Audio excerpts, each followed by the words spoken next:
I'm really happy today. It's the final episode in my 14-day coronavirus survival hack series, and the theme of today is a positive future. Before I go into that, I just want to do a quick recap into the purpose of my series.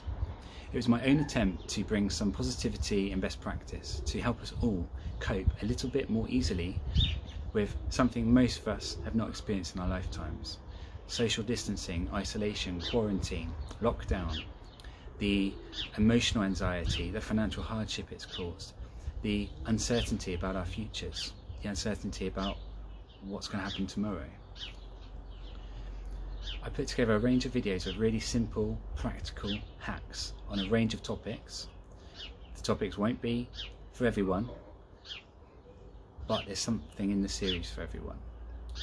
And for the topics that aren't for you, they will be for people in your circle of influence, your family, your friends, your business colleagues, business partners, customers, suppliers.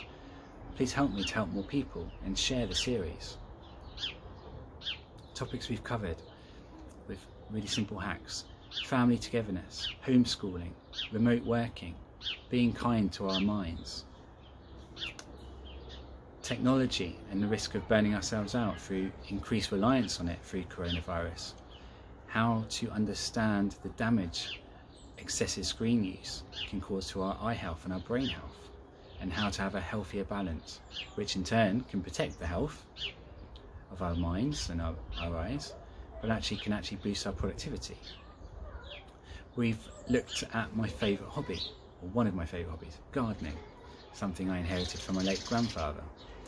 We did a video on why it's good to do gardening, and I've done that video in a way to appeal to a wider group of people. Gardening isn't for everyone, but if you consider actually that growing your own fruit and vegetables at home can actually save you money, it's a really great time to do that, even if you don't particularly like the gardening. It's just great for your fitness to be outside, and we looked at that in a bit more detail. We talked about the importance of our bee population and how they help grow a third of the food that we eat globally, how essential they are, and how in our own homes, in our own gardens, we can help nurture and encourage the bees and help them to pollinate our beautiful flowers, the grass that our cows eat to give us cappuccino, chocolate, milk, cheese, lasagna, pizza, and so on.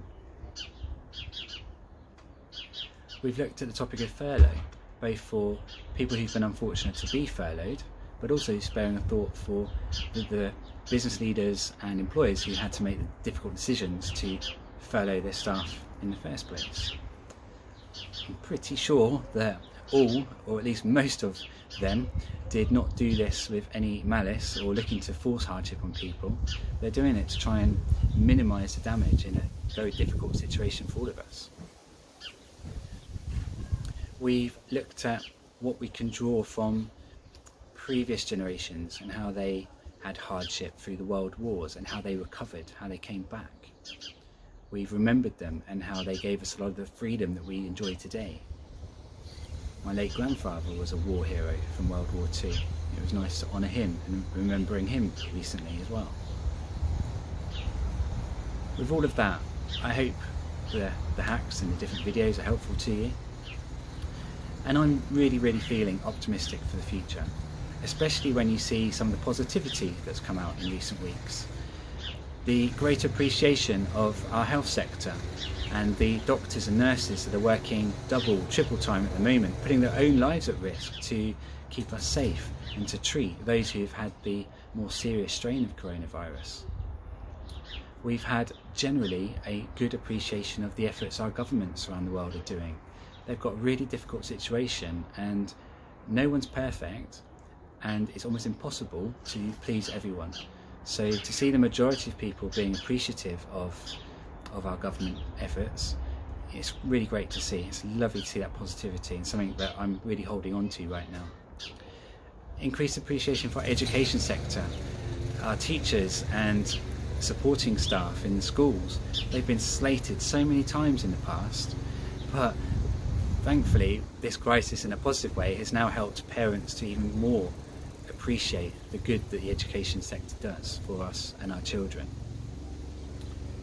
We've seen great examples of innovation, pivoting, people in furlough working to learn new skills and use that time really wisely to future-proof and enhance their career prospects to be even more valuable to their employers when they go back to work. We've been recognising globally some of the great success stories in business that came out of the 2008 recession, proof that hard times, for those who are innovative and creative and think outside the box, great things can happen. And many of these companies have gone on to employ many people, to feed many families, to contribute to tax and our wider economy. We've seen communities come together. We've seen a number of Facebook groups in local villages, towns, cities around the world, people volunteering to help the vulnerable who are in isolation, for example, and can't get out to the supermarkets. They're doing deliveries. People are donating money to our health services, to people who are in financial hardship, to ensure that everyone is fed. We've had other companies, commercial organisations, putting people before profit, something I've been lobbying for well before coronavirus. We put people before profit and work to a win-win. Everyone can come out with a successful outcome. It's been great to see companies not focusing on profiteering. Some have, of course, and karma will come back for them. But we've seen hotels open up their doors to the homeless and give them a comfortable roof over their heads to feed them. We've seen some other great hotels open up their doors to home our NHS, our healthcare workers, helping reduce their commute when they're working double time, really long shifts, when they're physically exhausted, and they're feeding them, they're giving them fantastic breakfasts and dinners. It's really great to see such things like this happening, and it really does give me optimism about a positive future.